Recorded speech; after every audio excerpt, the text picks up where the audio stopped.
नमस्कार, हनुमानगढ़ राजस्थान से मैं आनंद जैन आप सभी का श्रीदेवी क्लासेस की सीनियर सेकेंडरी भौतिकी हिंदी वीडियो लर्निंग क्लास में जुड़ने पर स्वागत करता हूं। आज हम विद्युत चुंबकत्व अध्याय में एक आवेशित कण जब चुंबकीय क्षेत्र के साथ 90 डिग्री कोण बनाता हुआ प्रवेश करता है तो वो किस प्रकार एक समरूप वर्तुल गति करता है उसे समझेंगे। वर्तुल पथ की त्रिज्या और आवर्तकाल को जानेंगे और उनकी कण के वेग, संवेग, ऊर्जा और त्वरित विभवांतर के साथ क्या संबंध है उन्हें समझेंगे। सभी तरह के परीक्षा प्रारूप को जानते हुए कुछ संख्यात्मक प्रश्न भी करेंगे। शुरू करते हैं। चुंबकीय क्षेत्र में आवेशित कण की वर्तुल गति। किसी समरूप चुंबकीय क्षेत्र में कोई आवेशित कण एक समान वर्तुल गति तब करता है जब गतिमान आवेशित कण का वेग और चुंबकीय क्षेत्र परस्पर लंबवत होते हैं, और ऐसी स्थितियों में गतिमान आवेशित कण पर चुंबकीय क्षेत्र अधिकतम चुंबकीय बल उत्पन्न करता है और गति के दौरान कण के वेग का मान, कण पर लगने वाला चुंबकीय बल एक समान बने रहते हैं और वेग, चुंबकीय क्षेत्र और बल तीनों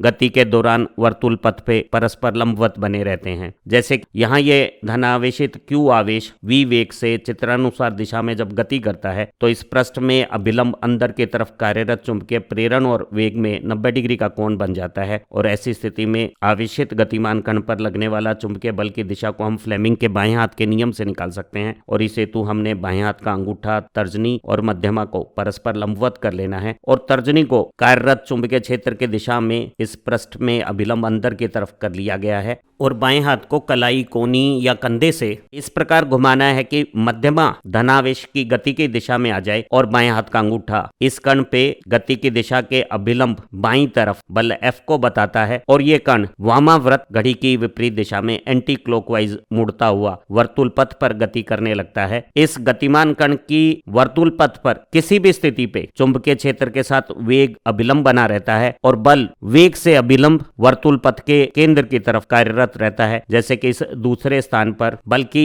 दिशा ज्ञात करने के लिए तर्जनी को कार्यरत चुंबकीय क्षेत्र की दिशा में तल के अभिलंब अंदर की तरफ कर दिया है, और पूरे हाथ को घुमाने के बाद जब मध्यमा कण के वेग की दिशा में आ गई है तो बाएं हाथ का अंगूठा केंद्र की तरफ कार्यरत बल की दिशा बता रहा है। एक समरूप चुंबकीय क्षेत्र में 90 डिग्री कोण के साथ वेग बनाता हुआ गतिमान आवेशित कण जब वर्तुल पथ पर गति करता है तो वर्तुल गति के दौरान कण का कोणीय विस्थापन और कोणीय वेग एक सदिश की भांति वर्तुल पथ के अभिलंब जो केंद्र अक्ष है उसके अनुदिश होगी, और इसकी दिशा को हम दाहिने हाथ के अंगूठे नियम से ज्ञात कर सकते हैं। अगर दाहिने हाथ के अंगूठे को वर्तुल पथ के तल के अभिलंब रखा जाता है और अगर दाएं हाथ की अंगुलियों की मुड़ने की दिशा वर्तुल पथ की इस एंटी क्लॉकवाइज डायरेक्शन से मिलान कर गई है तो इस तल के अभिलंब ऊपर की तरफ ये जो अंगूठे की दिशा है वो कोणीय विस्थापन थीटा और कोणीय वेग ओमेगा की दिशा बता रहा है। एक समरूप चुंबकीय क्षेत्र में गतिमान आवेशित कण का प्रारंभिक वेग अगर चुंबकीय प्रेरण के साथ 90 डिग्री का कोण बनाता है तो गतिमान आवेशित कण एक केंद्रीय घूर्णन अक्ष से नियत त्रिज्यीय दूरी बनाता हुआ एक वर्तुल पथ पर गति करता है, और गति की इस क्रिया के दौरान वर्तुल पथ की परिधि पर स्पर्शजयी दिशा में कण का वेग रेखीय वेग कहलाता है, और कण की किसी स्थिति 1 से 2 तक वेग के साथ बिना मान बदले लेकिन दिशा बदलते हुए वर्तुल गति करते समय जो परिधि पर स्पर्शजयी विस्थापन होता है उसे हम रेखीय विस्थापन कहते हैं। और इन्हीं गतियों के दौरान समय स्थिति 1 से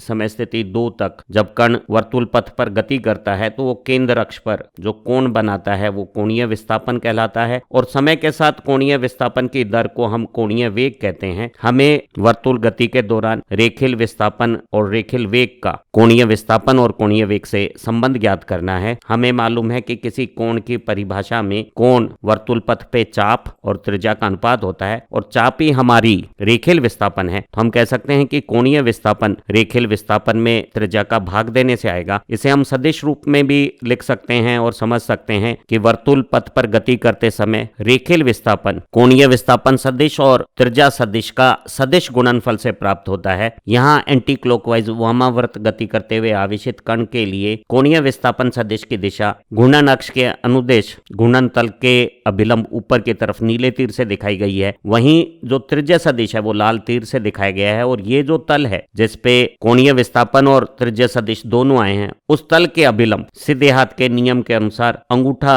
सदिश गुणनफल के परिणामी सदिश रेखीय विस्थापन की दिशा काले तीर की दिशा में दिखाएगा, जबकि हमारी सीधे हाथ की अंगुलियां पहले सदिश कोणीय विस्थापन से दूसरे सदिश त्रिज्या सदिश की तरफ मुड़ी हुई हैं। वर्तुल गति पथ पर समय के साथ जो कोणीय विस्थापन में परिवर्तन की दर बनती है वो कोणीय वेग है। और अगर हम कोणीय विस्थापन की जगह रेखीय विस्थापन और त्रिज्या का अनुपात रखें तो हम कह सकते हैं कि कोणीय वेग 1/त्रिज्या रेखीय विस्थापन में समय के साथ परिवर्तन की दर है, और रेखीय विस्थापन में समय के साथ परिवर्तन की दर स्पर्शजयी रेखीय वेग हो गया है। और हम कह सकते हैं कि कोणीय वेग रेखीय वेग और त्रिज्या का अनुपात है, जिसे सदिश रूप में हम v सदिश को कोणीय वेग सदिश और त्रिज्या सदिश के सदिश गुणनफल से निरूपित कर सकते हैं। यहाँ कोणीय वेग और त्रिज्या सदिश में 90 डिग्री का कोण है, तो इन दोनों का सदिश गुणनफल v = ω है। यहाँ इस वर्तुल पथ पे कोणीय वेग घूर्णन अक्ष के अनुदिश ऊपर की तरफ है, और त्रिज्या सदिश के साथ सदिश गुणनफल का परिणामी सदिश कोणीय वेग और त्रिज्या सदिश के तल के अभिलंब वर्तुल पथ पे स्पर्शजयी, ये हमारा रेखीय वेग हो जाएगा। तल के अभिलंब अंदर की तरफ कार्यरत समरूप चुंबकीय क्षेत्र में जब कण v वेग से गतिमान होता है तो उस पर नीले तीर की दिशा में वेग के अभिलंब चुंबकीय बल लगता है। ये बल वेग और विस्थापन के अभिलंब होने पर गतिमान कण पर कोई कार्य तो नहीं करेगा, लेकिन बल से उत्पन्न त्वरण से वेग में बिना मान बदले हुए दिशाओं में परिवर्तन होता है, और एक समय स्थिति पर जो वेग है वो कुछ समय बाद 2 नंबर समय स्थिति पर दिशा बदल लेता है। समय स्थिति 1 से 2 के बीच में वर्तुल पथ पे स्पर्शजयी रेखीय वेग बिना मान बदले हुए दिशाओं में जो परिवर्तन करता है उससे वेग में होने वाला सदिश परिवर्तन ज्ञात किया जा सकता है। 2 नंबर स्थिति के वेग में से 1 नंबर स्थिति का वेग घटाने के लिए उल्टा करके जब जोड़ा गया है तो ये जो सदिश रूप है वो वेग में हुआ परिवर्तन हो गया है। और यहाँ 1 से 2 के बीच में अगर कोणीय विस्थापन थीटा है तो ये कोण भी थीटा होगा, और कोण थीटा चाप और त्रिज्या का अनुपात वेग में परिवर्तन और वेग का मान हो गया है। और हमें पता है वर्तुल पथ पे रेखीय वेग में समय के साथ परिवर्तन की दर रेखीय और त्रिज्यीय त्वरण है जो केंद्र की तरफ लगने वाले बल से उत्पन्न हो रहा है, और हम वेग में अंतर को वेग और कोणीय विस्थापन का गुणनफल मान सकते हैं इस सूत्र से। और त्वरण का मान कोणीय विस्थापन में समय की परिवर्तन की दर और वेग का गुणा रेखीय वेग और कोणीय वेग का गुणा हो गया है। अगर हम कोणीय वेग की जगह रेखीय वेग और त्रिज्या का अनुपात रखें तो हम अभिकेंद्रीय त्रिज्य त्वरण को वेग के वर्ग में त्रिज्या का अनुपात v² के रूप में पढ़ सकते हैं। यहाँ पीली हाईलाइट में आए हुए क्षेत्र के अभिलंब अंदर की तरफ कार्यरत समरूप चुंबकीय क्षेत्र में जब कोई धनावेशित कण v वेग से चित्रानुसार गति करता है और वेग और चुंबकीय प्रेरण में 90 डिग्री का कोण है, तो गतिमान आवेशित कण पे चुंबकीय क्षेत्र के कारण एक चुंबकीय बल वर्तुल गति कराते हुए केंद्र अक्ष की तरफ त्रिज्यीय दिशा में लगता है, और इस बल का मान QVB sin 90 डिग्री है, जहां 90 डिग्री वेग और चुंबकीय प्रेरण के बीच का कोण है। sin 90 डिग्री का मान 1 होने पर चुंबकीय बल का मान अधिकतम QVB, जहां Q गतिमान कण का आवेश है, V वेग है और B कार्यरत समरूप चुंबकीय प्रेरण का मान है। इस बल के कारण कण जब वर्तुल पथ पे अंदर की तरफ मुड़ता है तो उस पर बाहर की तरफ एक अपकेंद्रीय बल भी कार्य करता है, और अपकेंद्रीय बल का मान v वर्तुल पथ पे रेखीय वेग और r त्रिज्या होने के कारण m द्रव्यमान के साथ mv²/r होगा, और केंद्र की तरफ लगने वाला केंद्राभिमुख चुंबकीय बल और वर्तुल पथ पे बाहर की तरफ लगने वाला अपकेंद्रीय बल परस्पर संतुलित होकर वर्तुल पथ की त्रिज्या को निर्धारित कर देंगे। और यहाँ एक वेग दोनों तरफ अंश में कटने पर वर्तुल पथ की त्रिज्या हल करने पे mv/qb रूप धारण कर लेगी, जहाँ कण के द्रव्यमान और वेग के गुणा को कण का संवेग कहते हैं। तो हम कह सकते हैं कि q आवेश का कण b चुंबकीय प्रेरण में गति करते समय p संवेग के साथ जो वर्तुल पथ की त्रिज्या बनाता है वो संवेग में q और b के गुणनफल का भाग देने पर आएगा। और अगर किसी चुंबकीय क्षेत्र में चुंबकीय प्रेरण और कण का वेग नियत है तो पथ की त्रिज्या कण के द्रव्यमान और आवेश के अनुपात के समानुपाती होगी। किसी कण के साथ किसी दिए गए चुंबकीय क्षेत्र में वेग बदलने पर वर्तुल पथ की त्रिज्या वेग के समानुपाती होगी। अगर हम वेग को बढ़ाते हैं तो चुंबकीय बल वेग के समानुपाती और अपकेंद्रीय बल वेग के वर्ग अनुपात में बढ़ता है और संतुलन के लिए चुंबकीय बल के बराबर ही अपकेंद्रीय बल बनाने के लिए वर्तुल पथ की त्रिज्या वेग के समानुपाती बढ़ जाएगी। अगर हम चुंबकीय प्रेरण का मान बढ़ाते हैं तो चुंबकीय बल जो केंद्राभिमुख है, केंद्र की तरफ कार्यरत है, उसका मान बढ़ेगा और उसी वेग पे अपकेंद्रीय बल का मान वही रखने के लिए कण की त्रिज्या चुंबकीय प्रेरण के व्युत्क्रम अनुपात में कम हो जाएगी। तो हम समझ सकते हैं कि वर्तुल पथ पे गति करते समय केंद्राभिमुख जो चुंबकीय बल लगता है QVB, उसी के बराबर अपकेंद्रीय बल mv²/r उत्पन्न होगा और इस संतुलन से पथ की त्रिज्या का निर्धारण हो जाएगा। एक समरूप चुंबकीय प्रेरण B में अभिलंब वेग से गति करने वाले आवेशित कण पर लगने वाला बल बाएं हाथ के अंगूठे से दिया जाएगा जब तर्जनी चुंबकीय क्षेत्र की दिशा में और मध्यमा धनावेशित कण के वेग की दिशा में हो। और अगर सभी जगहों पे हम अंगूठे की दिशा देखें तो पाएंगे कि वर्तुल पथ पे चुंबकीय बल हमेशा केंद्राभिमुख है और वर्तुल पथ त्रिज्यीय केंद्राभिमुख बल के साथ 90 डिग्री का कोण बनाता हुआ जब बल और विस्थापन 90 डिग्री कोण पे होते हैं तो चुंबकीय बल के द्वारा गतिमान कण पे विस्थापन के बावजूद भी कोई कार्य नहीं होता और ऐसी स्थिति में गतिमान कण की गतिज ऊर्जा में कोई अंतर नहीं आएगा और कण की वेग का मान गति नियत रहेगी और कण एक समान वेग मान के साथ दिशा बदलता हुआ एक नियत त्रिज्या बनाता हुआ केंद्र अक्ष के परि वर्तुल गति करता है। V और R का मान नियत होने के कारण घूर्णन अक्ष के अनुदिश V और R के अनुपात से उत्पन्न कोणीय वेग का मान नियत रहता है और इस तरह की समरूप वर्तुल गति के दौरान किसी भी प्रकार का कोणीय त्वरण उत्पन्न नहीं होगा। क्योंकि गतिमान आवेशित कण की इस वर्तुल गति में चुंबकीय क्षेत्र और वेग सदैव अभिलंब रहते हैं तो कण पर गति के दौरान सदैव एक चुंबकीय बल केंद्र अक्ष की तरफ त्रिज्यीय अभिकेंद्रीय रूप में कार्यरत रहता है। इस बल के कारण गतिमान कण पे उत्पन्न रेखीय त्वरण के कारण कण के वेग और संवेग में समय के साथ परिवर्तन होगा, लेकिन क्योंकि बल विस्थापन के अभिलंब होने पर कोई कार्य नहीं कर रहा है, कण की गतिज ऊर्जा में परिवर्तन नहीं हो रहा है तो वेग का मान गति में परिवर्तन नहीं हो रहा है। तो ऐसी स्थिति में जो वेग में परिवर्तन हो रहा है या संवेग में जो परिवर्तन हो रहा है वो केवल दिशा के अंदर परिवर्तन होगा, मान में संवेग और वेग के अंतर नहीं आएगा। यदि गतिमान आवेशित कण की गतिज ऊर्जा कैपिटल E है तो हम गतिज ऊर्जा कैपिटल E को हाफ mv² लिख सकते हैं जहाँ m कण का द्रव्यमान है और v उसके रेखीय वेग का मान है। अगर यही q आवेशित कण किसी त्वरित विभवांतर v में त्वरित होकर यह गतिज ऊर्जा प्राप्त करता है तो विभवांतर v द्वारा q आवेश पर किया गया qv कार्य ही कण की गतिज ऊर्जा हाफ mv² हो जाएगी। हमें अक्सर भौतिकी के सभी अध्ययनों में कण की गतिज ऊर्जा हाफ mv² का कण के संवेग द्रव्यमान और वेग के गुणनफल से संबंध बहुत महत्वपूर्ण है और यहाँ गतिज ऊर्जा हाफ mv² को संवेग में संबंधित करने के लिए इस सूत्र को ऊर्जा के इस रूप को 2m से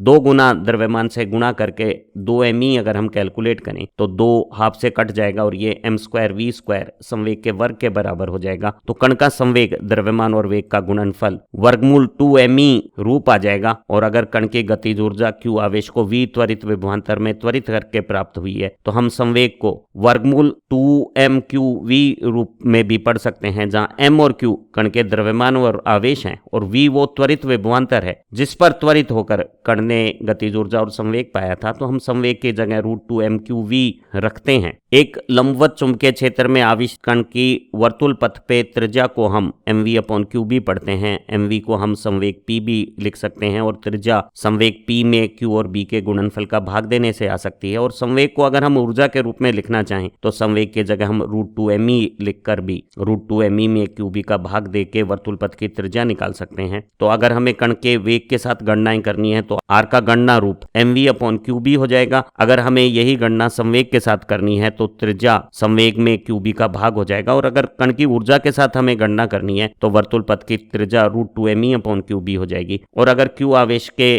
गतिमान कण ने गतिज ऊर्जा E त्वरित विभवांतर v में त्वरित होकर प्राप्त की है तो हम E की जगह qv अगर लिख देते हैं और इस त्रिज्या रूप को हल करते हैं तो वर्तुल पथ की त्रिज्या 1 चुंबकीय प्रेरण मान गुणा वर्गमूल 2mv/q हो जाएगी जहां m और q कण के द्रव्यमान और आवेश हैं और v त्वरित विभवांतर हैं। तो हम कण की वर्तुल पथ की त्रिज्या को वेग, संवेग, ऊर्जा या त्वरित विभवांतर किसी भी इच्छित रूप में बदल सकते हैं। इस संख्यात्मक प्रश्न से चुंबकीय क्षेत्र में समरूप वर्तुल गति करते हुए आवेशित कण की वर्तुल पथ त्रिज्या ज्ञात करने के लिए सही सूत्र का चयन अच्छी तरह से समझ में आएगा। हमें दिया गया है कि एक आवेशित कण का द्रव्यमान 25 मिलीग्राम है। ध्यान रहे, एक ग्राम में 1000 मिलीग्राम होते हैं, लेकिन हमें गणना के लिए MKS किलोग्राम इस्तेमाल करना है, तो किलोग्राम में 25 मिलीग्राम 25 × 10⁻⁶ किलोग्राम हो जाएंगे। इसी कण का आवेश 100 माइक्रोकूलम दिया हुआ है। इस कण को 5 किलोवोल्ट के एक त्वरित विभवांतर में त्वरित करने के बाद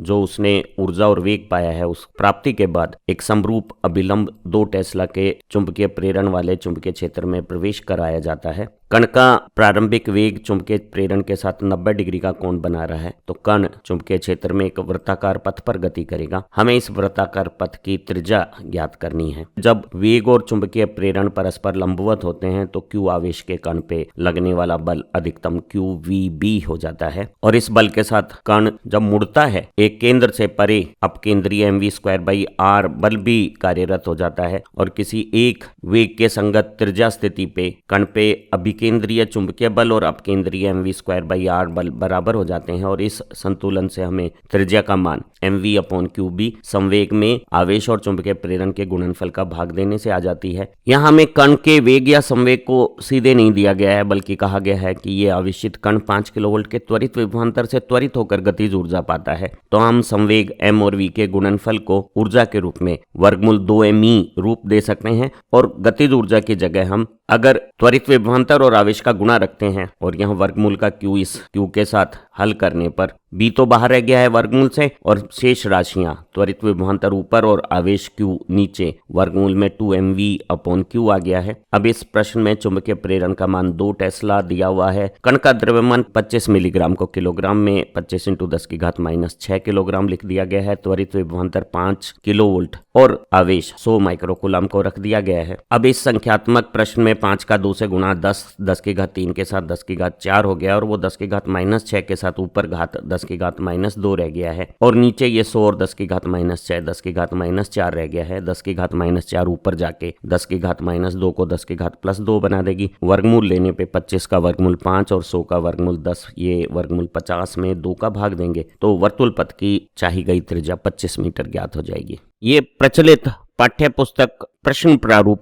सभी परीक्षाओं में दोहराया जाता है। हमें 3 कण प्रोटॉन, न्यूट्रॉन और अल्फा, 4 अलग अलग स्थितियां, एक समान वेग, एक समान संवेग, एक समान गतिज ऊर्जा या एक समान त्वरित विभवांतर की स्थितियों के साथ देते हैं, और ये तीनों कण एक समरूप अभिलंब चुंबकीय क्षेत्र में वर्तुल गतियां करते हैं। वर्तुल गति करते समय तीनों कण के 3 वर्तुल पथ न होकर 2 ही पथ बनते हैं, अर्थात इन तीनों प्रोटॉन, न्यूट्रॉन और अल्फा में से कोई 2 कण एक ही पथ पर आ जाते हैं। हमें उस उभयनिष्ठ पथ का नाम और उन कणों का जो उस उभयनिष्ठ पथ पर हैं उनका नाम बताना है, जबकि पहली शर्त में सभी कणों का चुंबकीय क्षेत्र में प्रवेश के समय अभिलंब वेग एक समान है। हमें पता है जब कोई आवेशित कण चुंबकीय क्षेत्र के साथ 90 डिग्री कोण बनाता हुआ प्रवेश करता है तो उस पर अधिकतम QVB बल जो पथ में विचलन करता है वो विस्थापन के अभिलंब लगने के कारण कार्य नहीं करता। कण की गतिज ऊर्जा में परिवर्तन नहीं होता, वेग का मान, गति का मान स्थिर रहता है, और कण में विचलन इस प्रकार होता है कि केंद्र की तरफ लगने वाला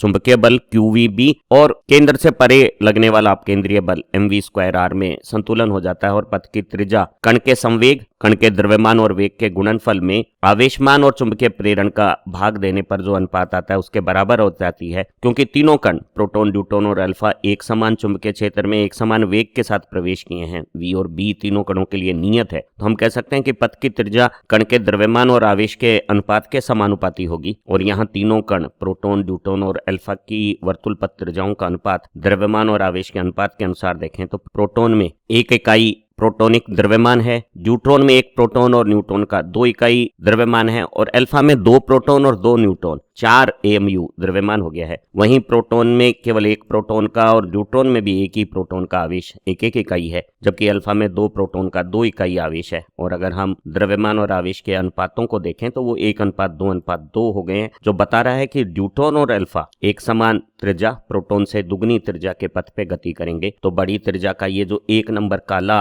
वक्रीय पथ है, कम वक्रता और अधिक त्रिज्या का, उस पथ पर न्यूट्रॉन और अल्फा एक साथ गति करेंगे, और प्रोटॉन की गति का पथ अधिक वक्रता लेता हुआ कम त्रिज्या का ये लाल रंग का 2 नंबर होगा। पिछले प्रश्न की भांति ही एक बार फिर प्रोटॉन, न्यूट्रॉन और अल्फा गति करते हुए एक समरूप अभिलंब चुंबकीय क्षेत्र में वर्तुल पथ पर मुड़ते हैं और इस बार तीनों कणों की चुंबकीय क्षेत्र में प्रवेश के समय संवेग मान, वेग और द्रव्यमान का गुणनफल एक समान है और इन तीनों में से 2 कण एक ही पथ पर आते हैं। हमें वो पथ और उन कणों के नाम बताने हैं। हमने जाना था कि चुंबकीय क्षेत्र में 90 डिग्री कोणीय स्थिति के वेग के साथ प्रवेश करने वाला आवेशित कण एक वर्तुल पथ पर चलता है और वर्तुल पथ की त्रिज्या संवेग में आवेश और चुंबकीय प्रेरण के गुणनफल का भाग देने से आती है। यहाँ तीनों कण प्रोटॉन, न्यूट्रॉन और अल्फा के संवेग और एक समान चुंबकीय प्रेरण होने पर हम कह सकते हैं कि उनके पथ की त्रिज्याएं उनके आवेश मान के व्युत्क्रमानुपाती है। और अगर हम तीनों प्रोटॉन, न्यूट्रॉन और अल्फा कण की वर्तुल पथ की त्रिज्याओं का अनुपात देखें तो वो आवेश का व्युत्क्रम, प्रोटॉन में 1 इकाई आवेश, न्यूट्रॉन में भी भले ही 1 प्रोटॉन और 1 न्यूट्रॉन है लेकिन एक आवेश प्रोटॉन का ही है, और अल्फा में 2 प्रोटॉन का आवेश 2 इकाई हो गया है। और अगर हम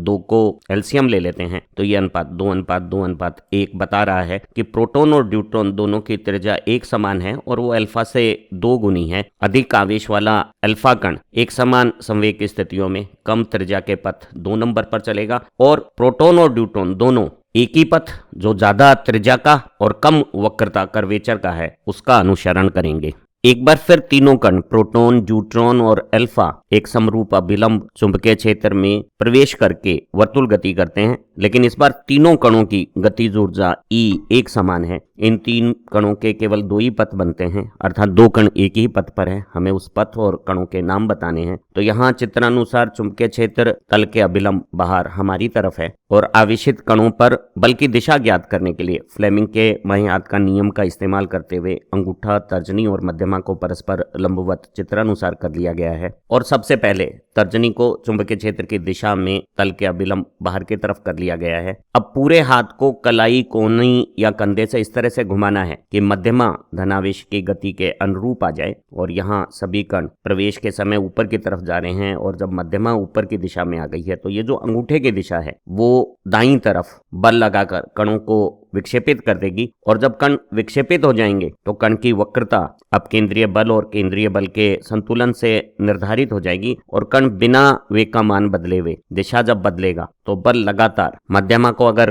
कणों की गति की दिशा में रखेंगे तो ऊर्ध्वाधर ऊपर की तरफ चुंबकीय क्षेत्र में बल की दिशा हमेशा वक्रीय पथ के केंद्र की तरफ केंद्राभिमुख रहेगी और कण इस तरह से क्लॉकवाइज वर्तुल पथ बनाएंगे। वर्तुल पथ की त्रिज्या कण के संवेग में आवेश और चुंबकीय प्रेरण के गुणनफल के भाग देने से आएगी और हमें यहाँ कणों की गतिज ऊर्जा के साथ प्रश्न पूछा गया है तो हम संवेग को गतिज ऊर्जा में बदलने के लिए एक प्रचलित संवेग वर्गमूल है 2 गुना द्रव्यमान और गतिज ऊर्जा का P√2mE ये सूत्र का इस्तेमाल करेंगे। और क्योंकि तीनों कणों की गतिज ऊर्जा और चुंबकीय प्रेरण एक समान है तो हम कह सकते हैं कि वर्तुल पथ की त्रिज्या द्रव्यमान के वर्गमूल में आवेश का भाग देने पर जो अनुपात आता है उसके अनुपातिक है। और तीनों कण प्रोटॉन, न्यूट्रॉन और अल्फा में प्रोटॉन का द्रव्यमान 1 इकाई है, 1 का वर्गमूल भी 1 होगा। न्यूट्रॉन में 2 इकाई द्रव्यमान है और अल्फा में 4 इकाई द्रव्यमान है। द्रव्यमान के वर्गमूल में तीनों कणों के आवेश प्रोटॉन का 1, न्यूट्रॉन का भी 1 और अल्फा का 2 का भाग देने पर तीनों कण की त्रिज्या का अनुपात 1:√2:1 आया। ये √4 वर्गमूल लेने पर 4 का 2 आएगा और 2/2 1 आ जाएगा। तो हम पा रहे हैं कि प्रोटॉन और अल्फा दोनों कण एक समान त्रिज्या के और वो दूसरी त्रिज्या से छोटी है 2 नंबर पथ पे अधिक वक्रता के साथ गति करेंगे तो प्रोटॉन और अल्फा एक ही पथ 2 पर हैं और न्यूट्रॉन बड़ी त्रिज्या के पथ 1 पर है और बड़ी त्रिज्या छोटी त्रिज्या से √2 गुना ज्यादा है। हम तीनों कणों में से किसी एक की त्रिज्या अगर दी गई होती तो अनुपातिक गणना से दूसरे पथ की त्रिज्या भी निकाल सकते थे। इस चौथे और आखिरी प्रश्न प्रारूप में तीनों कण प्रोटॉन, न्यूट्रॉन और अल्फा एक समरूप अभिलंब चुंबकीय क्षेत्र में प्रवेश करते हैं तो उन सब का प्रवेश से पूर्व त्वरित विभवांतर v एक समान है, अर्थात तीनों कण किसी विद्युत विभवांतर में त्वरित होकर जो गतिज ऊर्जा पाते हैं उसी गतिज ऊर्जा के साथ चुंबकीय क्षेत्र में आए हैं और वर्तुल गति करते हैं तो तीनों में से 2 कण एक ही पथ पर हैं। वो पथ और वो कणों के नाम हमें बताने हैं। हमें पता है वर्तुल पथ की त्रिज्या संवेग mv में आवेश और चुंबकीय प्रेरण के गुणनफल का भाग देने देने से आती है। हम संवेग की जगह ऊर्जा का रूप √2mE लिख सकते हैं और ये ऊर्जा Q आवेश ने V विभवांतर में त्वरित होकर विद्युत क्षेत्र के कार्य से प्राप्त की है। तो हम ऊर्जा की जगह आवेश और विभव का गुणा लिख सकते हैं और इस अनुपात को हल करते हैं तो ये √Q के साथ वर्गमूल में Q आ जाएगा और हमारा अनुपात एक समान त्वरित विभवांतर और चुंबकीय प्रेरण के लिए कण की त्रिज्या का अनुपात द्रव्यमान और आवेश के अनुपात के वर्गमूल के तुल्य हो जाएगा। और अगर तीनों कण प्रोटॉन, न्यूट्रॉन और अल्फा के द्रव्यमान देखें, प्रोटॉन का 1 इकाई, न्यूट्रॉन का 2 इकाई और अल्फा का 4 इकाई, और आवेश देखें तो प्रोटॉन और न्यूट्रॉन दोनों में तो 1 इकाई आवेश है और अल्फा में 2 इकाई आवेश है। और वर्गमूल लेकर अगर ये अनुपात की गणना करते हैं तो हम पाते हैं कि न्यूट्रॉन और अल्फा दोनों के द्रव्यमान आवेश अनुपात एक समान है और वो प्रोटॉन से 2 गुने हैं। तो त्रिज्या का अनुपात 1:√2 बता रहा है कि न्यूट्रॉन और अल्फा दोनों एक ही पथ, अधिक त्रिज्या और कम वक्रता के काले रंग वाले एक पथ पर होंगे और एक अकेला प्रोटॉन इनसे कम त्रिज्या और अधिक वक्रता के 2 नंबर पथ पर होगा। चुंबकीय क्षेत्र में कोई आवेशित कण जब लंबवत गति करता हुआ प्रवेश करता है तो वो वृत्ताकार पथ पे गति करते समय क्या आवर्तकाल t रखता है, इसे समझते हैं और जानते हैं। वृत्ताकार पथ पे आवेशित कण का चुंबकीय क्षेत्र में गति करते समय आवर्तकाल का मान उसके वेग, संवेग, ऊर्जा या त्वरित विभवांतर पर निर्भर नहीं करता है। हमें दिया गया है कि एक आवेशित कण जिसका द्रव्यमान m और आवेश q है वो v वेग के साथ एक b टेस्ला चुंबकीय प्रेरण के समरूप अभिलंब चुंबकीय क्षेत्र में r त्रिज्या का एक वृत्ताकार पथ बनाता है और इस पथ की एक पूरी परिधि की रेखीय विस्थापन 2πr को जब वो v वेग से पूरा करता है तो विस्थापन और वेग का ये अनुपात वर्तुल पथ के एक परिभ्रमण का समय काल आवर्तकाल t कहलाता है। और अगर हम पथ की त्रिज्या को संवेग में आवेश और चुंबकीय प्रेरण के गुणनफल का भाग देकर रखते हैं तो ये कण का वेग अंश और हर दोनों में आने पर निरस्त हो जाएगा और कण का चुंबकीय क्षेत्र में वर्तुल गति करते हुए आवर्तकाल का मान 2πm में q और b के गुणनफल का भाग रूप आ जाएगा, जहां m और q कण के द्रव्यमान और आवेश हैं और b चुंबकीय प्रेरण का मान है। और हम पाते हैं कि किसी दिए गए चुंबकीय प्रेरण में वर्तुल गति करते हुए कण का आवर्तकाल वेग, संवेग, ऊर्जा या त्वरित विभवांतर पर नहीं निर्भर करता हुआ केवल द्रव्यमान और आवेश के अनुपात पर निर्भर करता है। एक ही कण अगर अलग अलग चुंबकीय प्रेरण में गति करता है तो उसका आवर्तकाल चुंबकीय प्रेरण के व्युत्क्रम रूप में अनुपातिक संबंध रखता है, लेकिन चुंबकीय क्षेत्र में वर्तुल गति करते समय कण का आवर्तकाल कण के वेग, संवेग, ऊर्जा या त्वरित विभवांतर पर निर्भर नहीं करता है। जब m द्रव्यमान और q आवेश का कण चुंबकीय क्षेत्र से लंबवत प्रवेश करते हुए वर्तुल पथ पर गति करता है तो उसके आवर्तकाल का उल्टा एकांक समय में परिभ्रमण किए गए चक्रों की संख्या आवृत्ति कहलाता है। और आवर्तकाल का उल्टा 2πm और qb के अनुपात को उल्टा कर दें तो ये qb/2πm आवृत्ति का रूप हो जाएगा। और हम पाते हैं कि कण की आवृत्ति कण के वेग, संवेग, ऊर्जा या त्वरित विभवांतर पर निर्भर नहीं करती है। किसी एक दिए गए चुंबकीय क्षेत्र में कण के वर्तुल गति की आवृत्ति आवेश और द्रव्यमान के अनुपात विशिष्ट आवेश पर निर्भर करती है। और सभी प्रकार के मूल कणों में जो इलेक्ट्रॉन और पॉजिट्रॉन हैं वो न्यूनतम द्रव्यमान के साथ आवेश रखते हैं, उनका आवेश द्रव्यमान अनुपात विशिष्ट आवेश सबसे अधिक होता है। तो चुंबकीय क्षेत्र में वर्तुल गति करते समय इलेक्ट्रॉन और पॉजिट्रॉन की आवृत्ति सबसे अधिक होगी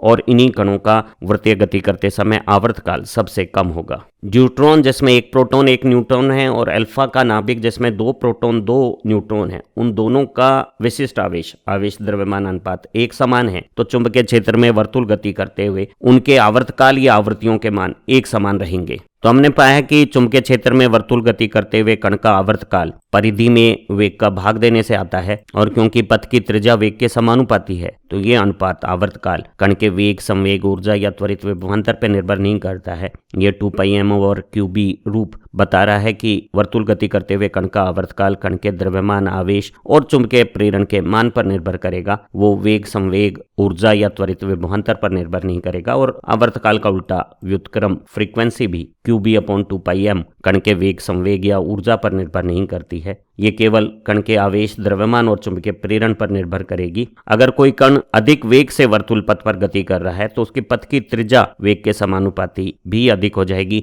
और त्रिज्या बढ़ने से परिधि बढ़ जाएगी और अधिक वेग से भ्रमण करने वाले वर्तुल गति करते कण को अधिक भी चलना होगा और एक चक्र लगाने में समय या 1 सेकंड में चक्रों की संख्या एक समान बनी रहेगी। ये संख्यात्मक उदाहरण विषय समझ को बेहतर बना के आवर्तकाल या आवर्ती गणना की अवधारणा में सभी उलझनों को दूर कर देगा। हमें दिया गया है कि 3 कण प्रोटॉन, न्यूट्रॉन और अल्फा एक समान अभिलंब चुंबकीय क्षेत्र में वर्तुल गति कर रहे हैं। इनके आवर्तकालों या आवृत्तियों का अनुपात हमें ज्ञात करना है, जबकि इनके पास 4 अलग अलग परिस्थितियां हो सकती हैं। एक स्थिति में तीनों कणों के वेग समान हैं, दूसरी स्थिति में तीनों कणों के समवेग समान है, तीसरी स्थिति में तीनों कण की गतिज ऊर्जा समान है और चौथी स्थिति में तीनों कण एक समान त्वरित विभवांतर से त्वरित होकर जो गतिज ऊर्जा उन्होंने विद्युत क्षेत्र के कार्य से पाई है उस ऊर्जा के साथ चुंबकीय क्षेत्र में आते हैं। तो हम देखते हैं कि यहाँ कण का वेग, संवेग, गतिज ऊर्जा या त्वरित विभवांतर का मान बदलने से पथ की त्रिज्या बदल सकती है, क्योंकि पथ की त्रिज्या कण के वेग के समानुपाती होती है। लेकिन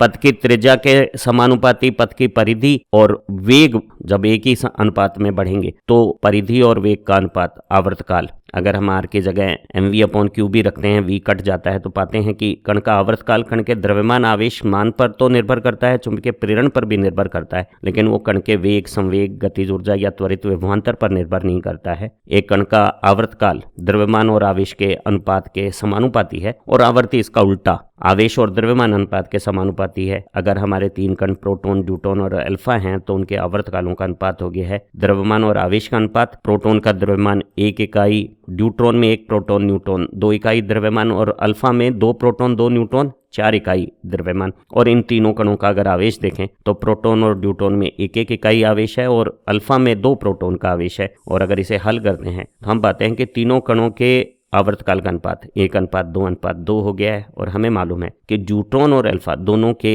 m और q का अनुपात एक समान है, तो उनके चुंबकीय क्षेत्र में वर्तुल गति करते हुए आवर्तकाल या आवृत्तियों के अनुपात एक समान होंगे और आवर्तकाल प्रोटॉन के आवर्तकाल से 2 गुना है। उम्मीद है इस बेहद रुचिकर और ज्ञानवर्धक वीडियो से चुंबकीय क्षेत्र में आवेशित कण की वर्तुल गति की सही समझ आपने बना ली है। आपने न केवल वर्तुल गति को समझा है, अभिकेंद्रीय चुंबकीय बल और अपकेंद्रीय mv²/r बल का संतुलन भी समझा है। अलग अलग स्थितियों में कण की वर्तुल पथ की त्रिज्या उसके वेग, संवेग, ऊर्जा या त्वरित विभवांतर पर किस प्रकार निर्भर करती है, ये बात भी आपको समझ में आई होगी। और कण का वर्तुल गति करते समय आवर्तकाल और आवृत्ति कण के वेग, संवेग, ऊर्जा और त्वरित विभवांतर पर निर्भर नहीं करते हैं, ये कथन भी आपको समझ आया होगा। ये विषय सभी परीक्षाओं में महत्वपूर्ण है। हमारी दूसरी लर्निंग वीडियो भी इतनी ही उपयोगी है, जिन्हें आप अपनी पढ़ाई के साथ दोस्तों को भी साझा कर सकते हैं। आप अच्छा पढ़ें, तरक्की करें। Have nice time. Thank you very much.